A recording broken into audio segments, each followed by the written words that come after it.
Hello दोस्तों, स्वागत है आपका आज के इस वीडियो में। आज के वीडियो में हम लोग पढ़ेंगे प्रथमा पाठ, जो भी एनसीईआरटी क्लास 6 का संस्कृत का बुक का प्रथम पाठ है, वयम वर्णमालाम पठामः।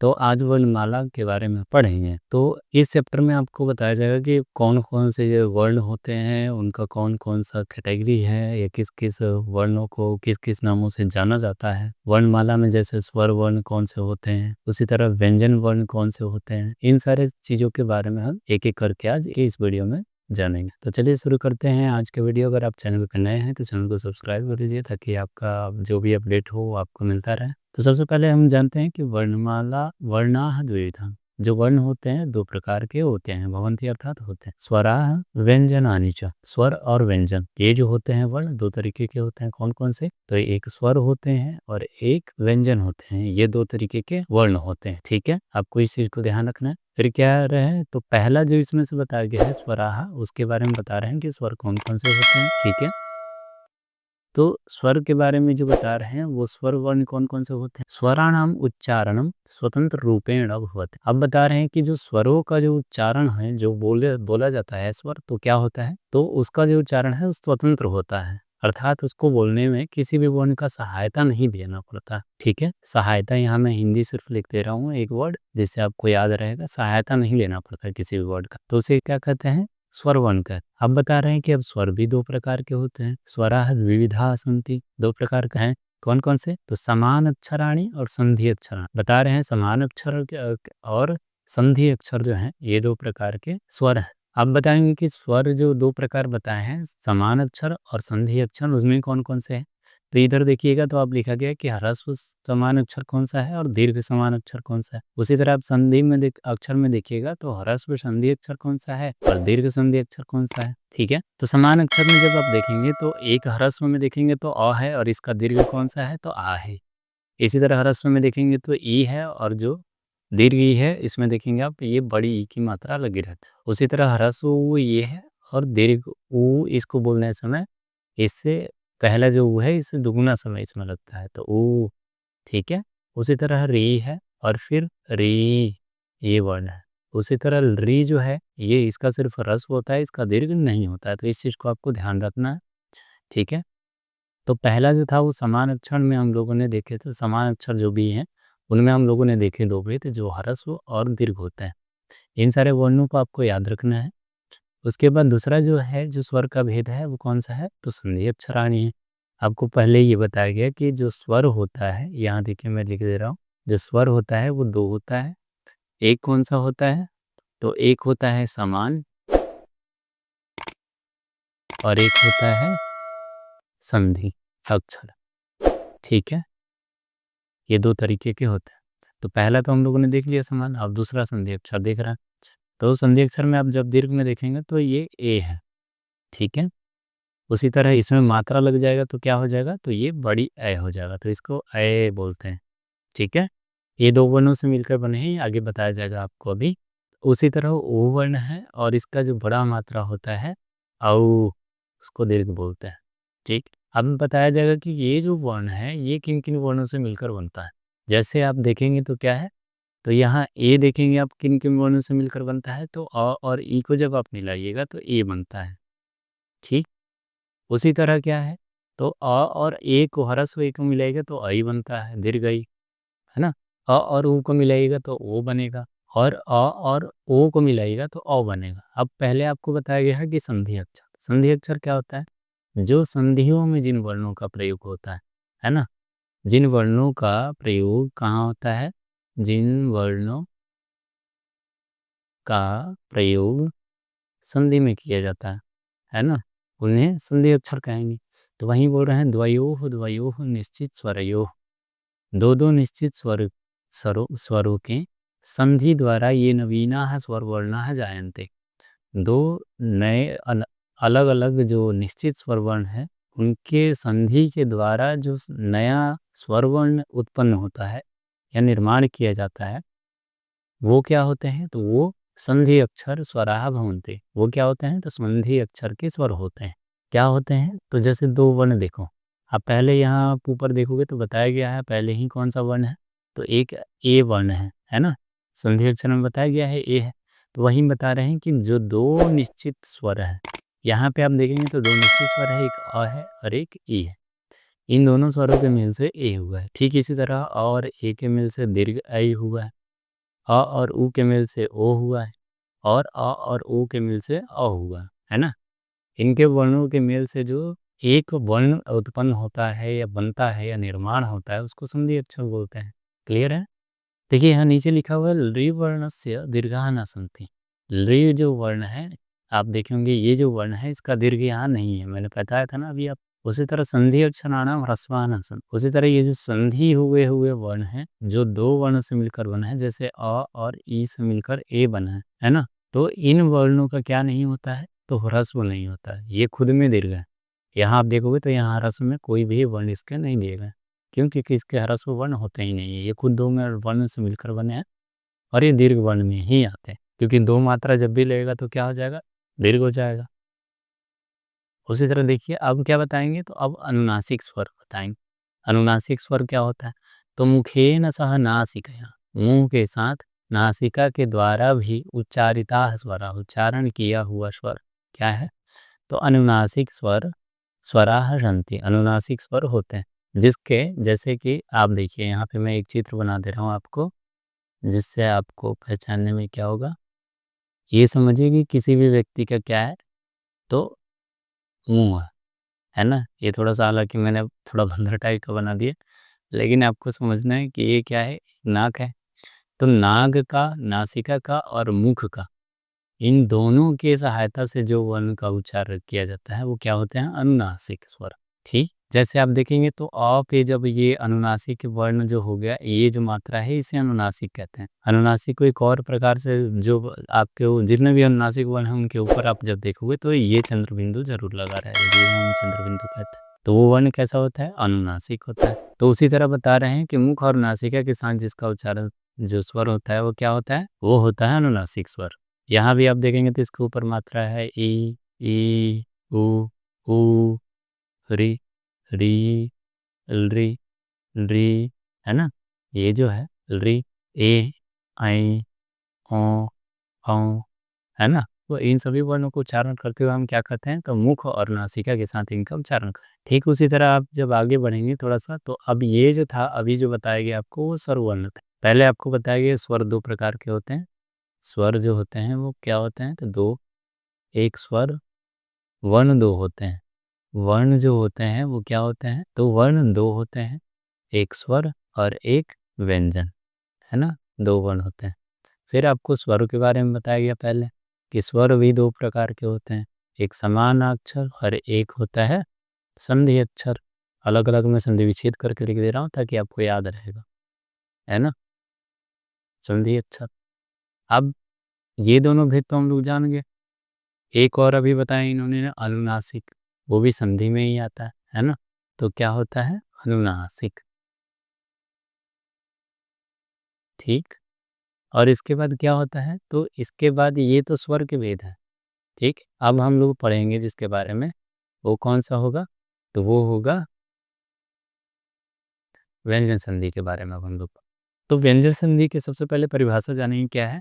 व्यंजनानाम उच्चारणे, व्यंजनों के उच्चारण में कस्यचित् स्वरस्य, किसी भी स्वर का सहायता अवश्य होता है। तो जब हम व्यंजनों का जब हम उच्चारण करेंगे तो उसमें क्या होता है? उसमें स्वर ज़रूर होगा, बिना स्वर उसका उच्चारण नहीं हो, ठीक? अतः इसलिए वर्णमाला एवं वर्णमाला में व्यंजनानाम, व्यंजनों का उच्चारणार्थम, उच्चारण के लिए सर्वत्र अर्थात सभी जगह अस्वरस्य योजनम भवति। अ जो वर्ण होता है इसको क्या किया जाता है? जोड़ा जाता है, ठीक है? जो ये बता रहे हैं वो ये बता रहे हैं कि जब व्यंजनों के उच्चारण हम करते हैं तो उसमें स्वर का ज़रूर सहायता होता है, बिना स्वर का कोई भी व्यंजन नहीं हो सकता है। इसलिए जो वर्णमाला होता है उसके उच्चारण के लिए सभी जगह हम अ को मात्रा को, अ जो स्वर है इसको जोड़ देते हैं। जैसे देखिए यहाँ पे क आधा है, ये जो मात्रा नीचे लगा हुआ है इसको हलंत बोलते हैं, ठीक है? क्या बोलते हैं? हलंत, ठीक? इसी तरह क वर्ण है जो है ये, और इसमें देखेंगे तो ये मात्रा आधा लगा हुआ है, जब ये हलंत लगता है तो कोई भी वर्ण आधा रहता है। तो क में जब अ मिलाएँगे तो पूरा वर्ण मिल जाएगा, देखो यहाँ मात्रा हट गया हलंत का। ठीक उसी तरह ग अलंत है और अ जोड़ेंगे तो पूरा घ हो जाएगा। उसी तरह ख में आ जोड़ेंगे तो ख हो जाएगा। घ में आ जोड़ेंगे तो घ हो जाएगा। अगर अ नहीं जोड़ेंगे तो का घ घ ऐसे वर्ण होगा। ठीक है? तो आपको इस चीज़ को याद रखना कि व्यंजनों के उच्चारण में किसी न किसी स्वर का उसमें सहायता अवश्य होता है, बिना उसके उच्चारण नहीं हो सकता। अत्र व्यंजनम केवलम, अब यहाँ जो है वो क्या है, व्यंजन है केवल। अगर इसमें स्वर नहीं जोड़ा गया आप देखेंगे तो ये सारी क्या है, तो व्यंजन है जिसमें हलंत आप देखो लगा हुआ है, सबके अंत में लगा हुआ है ना, जैसे क ख ग घ, पूरा नहीं बोल रहे हैं क्यों, क्योंकि इसमें स्वर नहीं है। इत्येव अस्ति, इस प्रकार ही है। अत्र आस्वरः केवलम उच्चारणार्थम योजितः अस्ति। अत्र यहाँ जो अस्वर है वो केवल उच्चारण के लिए ही योजितः अर्थात जोड़ा जा रहा है। ठीक है, कि ताकि इन सारे वर्णों का जो है वो अच्छे से उच्चारण हो पाए। नहीं तो क ख ग घ अगर बोलेंगे तो कैसे होगा। तो अगर हमें कमलम बोलना है तो क म ल म, है ना, बोलना होगा ना कमलम, तो इसलिए इसमें अस्वर जोड़ा जाता है। अब जो है, अब व्यंजनानां चत्वारः भेदाः सन्ति। अब बता रहे हैं क्या, कि व्यंजनों का जो है ये 4 भेद होता है। कौन-कौन से? तो पहले ये बताएँगे वर्ग्याः स्पर्शाः वर्णाः। वर्ग्याः अर्थात वर्ग। वर्ग आपको मालूम है, जैसे सेक्शन जिसको इंग्लिश में बोलते हैं, एक चीज़ वर्ण होता है क्या, सेक्शन। जैसे ए सेक्शन, बी सेक्शन, है ना? ए सेक्शन बोलने से उस ए सेक्शन में जितने भी बच्चे हैं उनका बोध हो जाता है। ठीक उसी तरह जो है कवर्ग बोलने से इनमें जितने भी वर्ण हैं, इनमें जितने भी वर्ण हैं क, ख, ग, घ, अंग, इनका क्या हो जा रहा है, बोध हो जा रहा है, इसलिए इसको वर्ग कहा गया। तो पहला वर्ण क है इसलिए इसको कवर्ग कहा गया। उसी तरह दूसरा वर्ण च है, पहला वर्ण च वर्ग में, तो इसलिए च बोला गया। टठा में पहला वर्ण ट है तो इसलिए इसको ट वर्ग बोला गया, है ना। तो पहला वर्ग वर्ण जो भी है उसके नाम से उसके वर्ग को जाना जाता है। तो इसी तरह बताना है वर्ग्या अर्थात वर्ग, या इसको किस नाम से जानते हैं, स्पर्श वर्ण के नाम से भी जाना जाता है। तो क वर्ग में कौन-कौन से वर्ण आते हैं, तो क, ख, ग, घ और अंग। इसमें आप देखेंगे तो इसमें किसी में भी हलंत नहीं लगा है ना, मतलब इसमें स्वर पहले से जुड़ा हुआ है। उसी तरह छ वर्ग में देखेंगे च, छ, ज, झ, ञ आएगा। ट वर्ग में देखेंगे तो ट, ठ, ड, ढ, न आएगा। त वर्ग में आप देखेंगे तो त, थ, द, ध, न आएगा। उसी तरह प वर्ग में देखेंगे तो आप फ, फ, ब, भ, म आएगा। ठीक है? तो इस तरह करके क्या होगा, ये वर्ग व्यंजन है, वर्गीय व्यंजन। इसे वर्गीय व्यंजन कहें आप, या और कौन सा, या स्पर्श, इन दोनों नामों से जाना जाता है। क्लियर है? चलिए आगे बढ़ते हैं। अब देखिए वर्गीय व्यंजन का जो है यहाँ पे उदाहरण दिया गया है। क्या है उदाहरण? तो बता रहे हैं व्यंजन वर्णाः स्वकीय उच्चारण स्थानानुसारेण पंचसु वर्गेषु विभक्ताः भवन्ति। व्यंजन वर्ण जो है वो अपने उच्चारण स्थान के अनुसार 5 वर्गों में विभाजित होते हैं, अर्थात बट जाते हैं या बांटे जाते हैं। ठीक है, कैसे? तो बताया उन्होंने कि जैसे ये 5 वर्ग, क वर्ग हो गया पहला, दूसरा छ वर्ग, तीसरा ट वर्ग, त वर्ग और प वर्ग। ठीक है, नेक्स्ट देखते हैं। वर्गीय आप समझ गया क्या होता है। अब बता रहे हैं कि अंतस्थ। अंतस्थ क्या होता है, सबसे पहले इसकी परिभाषा देखते हैं। तो अंतस्थाः वर्णाः बहुत्र स्वर वर्णानां स्थाने जायन्ते। अंतस्थ जो वर्ण है वो बहुत सारे स्वर वर्णों के स्थान में जाते हैं या मिल जाते हैं, है ना। कैसे? अतः एते अर्धस्वराः इत्यपि उच्यन्ते। इसलिए ये क्या किए जाते हैं, अर्धस्वर के नाम से भी जाने जाते हैं या उन्हें कहा जाता है। कैसे? जैसे देखो अ है और ई है वर्ण, ठीक है, ये ह्रस्व ई है, और आप अ इसमें मिला देंगे तो क्या हो जाएगा, और यह जब मिलाएंगे यहाँ पे क्या है, आप देखेंगे तो अंतस्थ वर्ण जो है बहुत ही तरह के स्वर वर्णों के स्थान में जाते हैं और उत्पन्न होते हैं। जैसे देखो और अ के बाद अगर ई होता है कोई भी, और तो क्या हो जाता है, तो य हो जाता है। ठीक, और ई के स्थान पर जो है वो क्या हो जाता है, य हो जाता है। और उसी तरह रहेगा जैसे यहाँ पे देखो आप बताया गया है यद्यपि, यदि और अपि दो वर्ण है ना। तो इसमें यदि में जब आप देखेंगे तो अलग अलग दिया गया है, जैसे य है ना, हलंत है, फिर अ है, फिर द है, फिर ई है, तब यदि बनेगा ना। तो इसमें जो ई है उसका और इस अ की जगह पर, तो इस ई के स्थान पर क्या हो जाएगा, य हो जाएगा। तो ये य हो गया।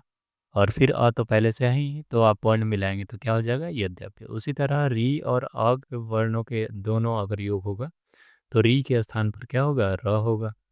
तो आप वर्ण मिलाएंगे, जैसे पितृ है तो त्रि में जो रिकार की मात्रा है वो ये री है, ठीक है। और आज्ञा है तो पित्राज्ञा हो जाएगा जब आप वर्णों को मिलाएंगे तो। ठीक उसी तरह अगर री है और अ है, इन दोनों वर्णों को जब आप मिलाएंगे तो री के स्थान पर ल हो जाएगा। जैसे यहाँ देखेंगे तो री शब्द है और आकृति शब्द है, तो री में जो री है उसके स्थान पर क्या हो गया, ल हो गया, लाकृति। ठीक। अच्छा, ये हो कैसे रहा है ये भी आपको मैं बता रहा हूँ। देखो आप, जैसे क्या है, एक कोई भी शब्द ले लेते हैं, जैसे पितृज्ञा, तो पितृ शब्द है, क्या शब्द है, पितृ, ये शब्द है। इस शब्द में आप देखें तो देखिए कितना वर्ण है, प है, हलंत, फिर ई है, फिर री है, और फिर क्या है, त है, फिर री है। पहले क्या है, पहले त है और फिर क्या है, री है। ठीक। यहाँ री आप देखेंगे ये है, और इधर आप देखेंगे तो आज्ञा, एक ये भी लिख देता हूँ मैं, देखो आप, आज्ञा। इसमें देखेंगे तो आ है, फिर क्या है, तो फिर ज है आधा, फिर य है, और फिर क्या है, तो आ है। अब ये आज्ञा बनेगा। तो यहाँ देखो आप, आ है ना अवर्ण, तो इस अवर्ण और यहाँ री दोनों के स्थान पर, इस री के स्थान पर क्या हो जाएगा, र हो जाएगा। तो आप देखेंगे तो त और र, त और र जब आप मिलाएंगे तो क्या बन जाता है, त्र। ठीक है, इसलिए पित्राज्ञा होगी। क्लियर है। इसी तरह देखिए स्वागतम है तो सु है, ठीक है, और ऊ के स्थान पर क्या हो रहा है, यहाँ देखेंगे तो ऊ के बाद अगर अ होता है तो उसके स्थान पर व हो जाता है, तो स्वागतम बन जाएगा। इस ऊ के जगह पर व हो जाएगा, ये हलंत हो जाएगा सा, या चलिए मैं कर देता हूँ, ये हलंत हो गया और इसके बाद व आ गया, और फिर आप वर्ण मिलाएंगे तो क्या आ जाएगा, स्वागतम। ठीक है। ऊष्म संज्ञक वर्ण क्या होता है, तो ऊष्म संज्ञक वर्ण होता है जिसको बोलते समय आपके अंदर से वायु निकलता है बाहर। जैसे आप स स ह बोलेंगे तो आपके अंदर से क्या होगा, गर्म रास बाहर आएगा, इसलिए इसको ऊष्म वर्ण बोलते हैं। ऊष्मणाम व्यंजन वर्णानाम उच्चारण समय मुखात उष्ण वायु निस्सरति, अर्थात इन वर्णों के उच्चारण के समय पर क्या होता है, तो मुख से गर्म हवा जो है वो निकलता है, इसलिए इसको ऊष्म संज्ञक वर्ण। इनको याद रखना है आपको, कौन कौन से होते हैं ये। सरगम वाला स भी इसको बहुत सारे बच्चे बोलते हैं, षटकोण वाला स बोलते हैं, लेकिन ये कौन सा स है, तो ये तालव्य स है, ये मूर्धन्य स है, और ये दंतीय स है, और ये ह तो आपको मालूम ही है। तो इन सारे वर्णों को बोलते हैं के लिए जब आप बोलिएगा ना, इस वीडियो को पॉज करके आप बोलिए, तो आप देखेंगे और गर्म हवा आपके मुख से निकल रहा है, इसलिए इसको ऊष्म संज्ञक वर्ण कहते हैं। उसी तरह ये देखिए आप, यहाँ पे क्या हो, अयोगवाह बता रहे हैं, तो अयोगवाह क्या होते हैं, तो विशिष्ट व्यंजन वर्ण अस्ति, ये विशिष्ट व्यंजन वर्ण है। अत्र उच्चारणार्थम, यह उच्चारण के लिए, यहाँ उच्चारण के लिए स्वरस्य संयोजनम पूर्वम भवति, इनके उच्चारण के लिए क्या करते हैं, तो स्वरों का संयोजन अर्थात जोड़ना पूर्व में होता है। ठीक है। तो क्या हो करते हैं, इनको अनुस्वार कहते हैं। जैसे आप देखेंगे तो देखिए अ है इधर, है ना, अ के बाद ऊपर अनुस्वार लगा तो ये ऐसा बन गया अनुस्वार, तो इसको अनुस्वार बोलते हैं। और इसी तरह अ के बाद भी दो विसर्ग लगेगा तो क्या बोलते हैं, ये ऐसा वर्ण बन जाता है, इसको जब वर्ण मिलेगा तो इसको विसर्ग कहते हैं। ठीक है। उसी तरह व्यंजनैः ही सह सर्वेषाम विस्वराणाम संयोजनम भवति, और व्यंजनों के साथ जो है वो सभी जितने भी स्वर हैं, जो आपको स्वर बताए गए हैं, जैसे अ आ ई उ, जैसे भी देखो आप लिख दे रहा हूँ, आ, है ना, ह्रस्व ई दीर्घ ई, ह्रस्व उ दीर्घ उ, ठीक, री हो गया, फिर री हो गया, ह्रस्व री, ये दीर्घ री हो गया, है ना। उसी तरह आप देखेंगे तो ए हो गया, ऐ हो गया, ओ हो गया, औ हो गया। तो ये सारे वर्णों का क्या किया जाता है, ये सारे वर्ण जितने भी हैं, ठीक है, ये क्या है, तो ये सारे वर्ण व्यंजनों के साथ क्या हो जाते हैं, मिल सकते हैं या जोड़े जा सकते हैं। ठीक। अच्छा, कोई पूछे कि स्वर कितने होते हैं संस्कृत में, तो आप बता सकते हैं कि स्वराः त्रयोदशा सन्ति, 13 होते हैं स्वर। कितने होते हैं, 13 होते हैं संस्कृत में। हिंदी में कितने होते हैं, तो हिंदी में होते हैं 11। ठीक है, इस चीज़ का आपको याद रखना। व्यंजनैः सह स्वराणाम, अब बता रहे हैं कि व्यंजनैः सह स्वराणाम संयोजनेन गुणिताक्षराणि भवन्ति। अब व्यंजनों के साथ जब जोड़ा जाता है स्वरों को तो क्या होता है, गुणित अक्षर भी होते हैं। जैसे आप देखिए, अब बताएंगे कौन कौन से होते हैं। जैसे देखिए, इसको हम लोग करके सामने देखेंगे। तो मात्रा वाले व्यंजन कोई भी आप लिखोगे, जैसे क्या, तो आप लिखो जैसे कि यहाँ आप मात्रा आप लगाएंगे तो मात्रा इसमें कुछ भी, अ का मात्रा कुछ भी नहीं होता, आ का मात्रा ये होता है एक डंडा, ई का मात्रा इधर से होती है छोटी ई में, ठीक है, उसी तरह नदी में जो है, जैसे क्या आप अगर देखेंगे तो आप कवि शब्द देखेंगे तो कवि शब्द में क्या होता है, यह ह्रस्व ई लगा रहता है। उसी तरह नदी शब्द आप देखेंगे तो कौन सा शब्द होता है, दीर्घ ई। ठीक है। उसी तरह क्या है, तो कुमार जब आप लिखते हैं, कुमार आप अपने नाम के आगे तो उसमें छोटी ऊ रहती है। और क्या लिखते हैं, वधु अगर लिखते हैं, वधु तो क्या होता है उसमें, दीर्घ ऊ। ठीक है, तो इस वर्णों के ध्यान रखना। अब यहाँ हम लोग वर्ण मिलाएंगे, देखो आप, तो ख में आ मिलाएंगे तो क्या बनेगा, ख। ठीक, ख में आ मिलाएंगे तो खा। इसी तरह ई मिलाएंगे तो खी। कैसे खी, तो इधर से होगा। ठीक, उसी तरह दीर्घ ई तो खी, क्या होगा, खी, ऐसे होगा। उसी तरह खू लिखेंगे तो कैसे होगा, इस तरह। दीर्घ खू लिखेंगे तो कैसे होगा, ऐसे। आप वीडियो को पॉज करके आप क्या कर सकते हैं, तो इन सारी चीज़ों को फिल कर सकते हैं। मैं जल्दी से इन सारी चीज़ों को फिल कर देता हूँ।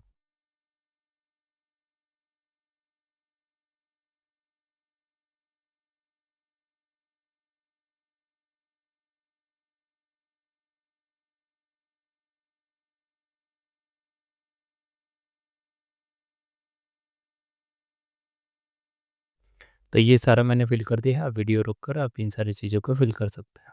उसी तरह ये भी है, इसी तरह आप इसको भी फिल कर लीजिएगा। जैसे यहाँ छ है तो यहाँ छ लिख देंगे, पूरा छ रहेगा। यहाँ ज है तो पूरा ज लिख देंगे। उसी तरह यहाँ झ है तो पूरा झ लिख दें, हलंत हटा के। ये जो हलंत है इसको हटा देंगे तो ये पूरा वन हो जाएगा। ठीक है। इसी तरह इसमें छ है तो एक डंडा लगा देंगे, इधर ज है तो इधर डंडा लगा देंगे।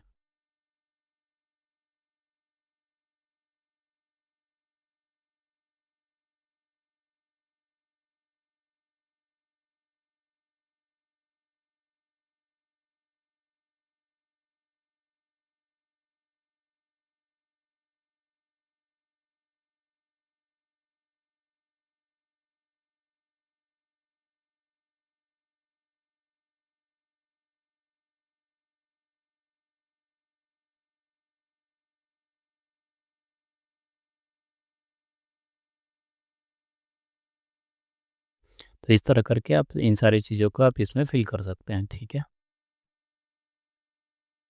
अब बदामह लिखामह तो आप क्या बोलेंगे, री। जैसे क्या होगा, क है तो री की मात्रा है, तो क्या लिखेंगे हम, इसको आपको बोलना भी और लिखना भी, क्री, क्री, है ना। इस तरह आपको लिखते जाना, क्री। यहाँ दीर्घ आप देखेंगे तो लिखा क्या, यहाँ पे आप देखेंगे तो री की मात्रा लिखा क्या है ना, तो क्री। ये क हो गया पूरा। और आप जब ल लिखेंगे तो इसमें इस तरह। ठीक है।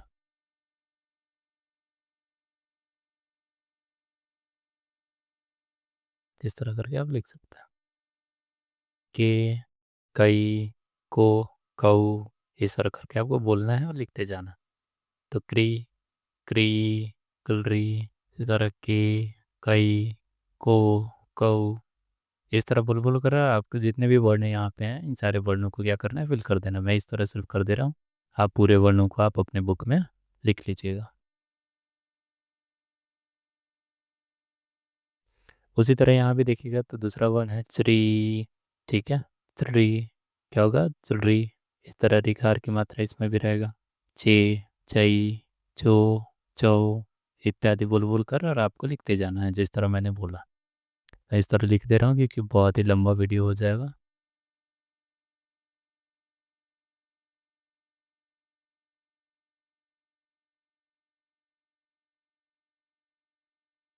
उसी तरह जब आप देखेंगे तो क्या है, ट ठ ड ढ का भी इसी तरह आपको लिखना है, ट, टा, है ना। यहाँ ठ का है तो ठ, ठा, थी, थी। ठीक है, ठू, ठू। इस तरह करके आपको क्या करना है, इन सभी का लिखते जाना है, वर्णों को मिला मिला कर।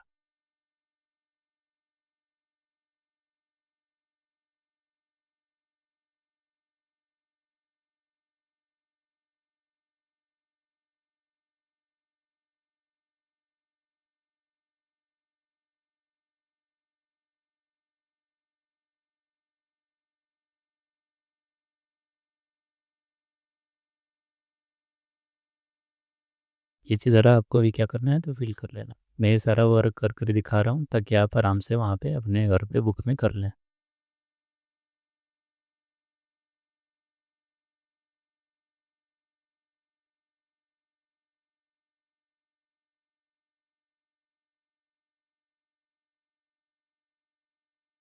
अगर वीडियो अच्छा लगा हो तो आप वीडियो को लाइक भी करते रहिएगा, ताकि और भी जो भी वीडियो है वो आपको मिलता रहे।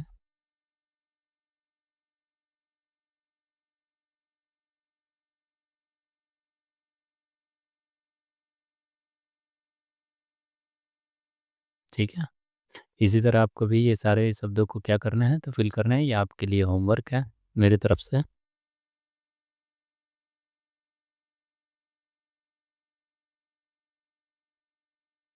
फिर योगा का आपको क्या करना है, प्रैक्टिस करना है। जैसे कैसे है तो कम, काम, फिर क्या करना है आपको, कन, इस तरह करके कन, फिर यहाँ पे करना है खन, कन खन। ठीक है, फिर इसमें करना है दीर्घी की मात्रा, इस तरह यहाँ देना है किन, फिर इस तरह की बोल रहा हूँ, 1 मिनट।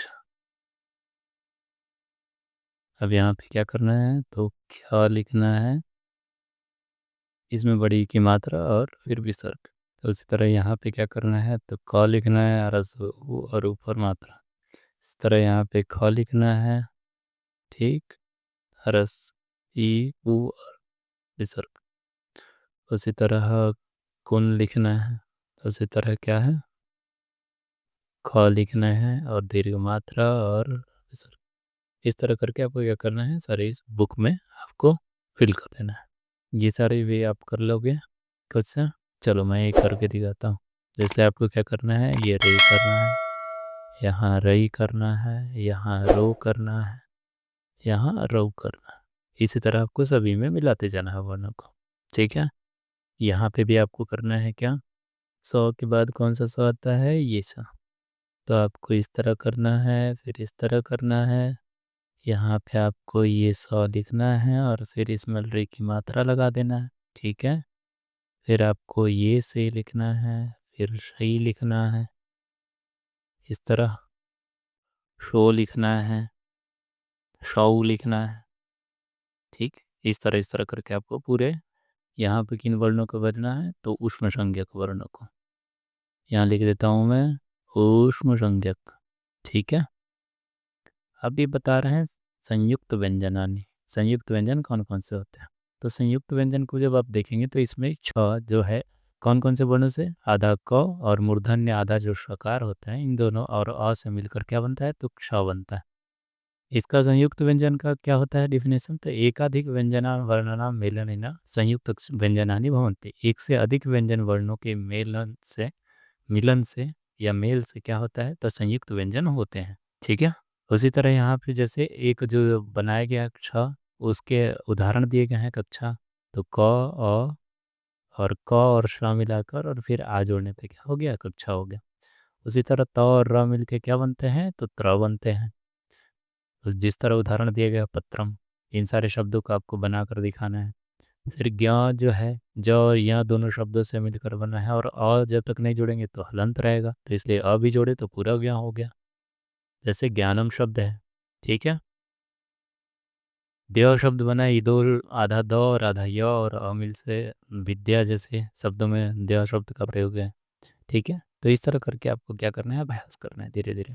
अब देखिए क्या है तो क्या शब्द है, जैसे चाणक्य, क्र शब्द है क्रमः, द्म शब्द है आधा द और म, द्म, तो पद्म शब्द बना है ना। रणव आधा र है, फिर ण है तो रणव, रणव बना शब्द। इंद्र है, इंद्र में जैसे स्ट्र है, उष्ट्रम है। इसी तरह त्र है, आधा न और त्र, मंत्र। ष्ट्य है ओष्ठ्य, ध्य है संध्या। इन सारे वर्णों को करते हैं। जैसे एवं एवं, इस प्रकार से ही सर्वेषां व्यंजनानां, सभी व्यंजनों का, सर्वैः व्यंजनैः च, सभी व्यंजनों के साथ मेलनेन संयुक्त व्यंजनानि भवन्ति, मिलन के द्वारा संयुक्त व्यंजन होते हैं। ये सारे इसके क्या हैं तो उदाहरण हैं। अब इन सारे वर्णों को क्या करना है आपको, अलग करना है। वियोग मतलब क्या होता है, अलग, और संयोग मतलब जोड़ना। संयोग मतलब क्या होता है, जोड़ना। ठीक है, यहाँ लिख देता हूँ। तो आज का जो वीडियो है उसको इतना ही रखते हैं, बहुत ज़्यादा लंबा वीडियो हो गया इसलिए।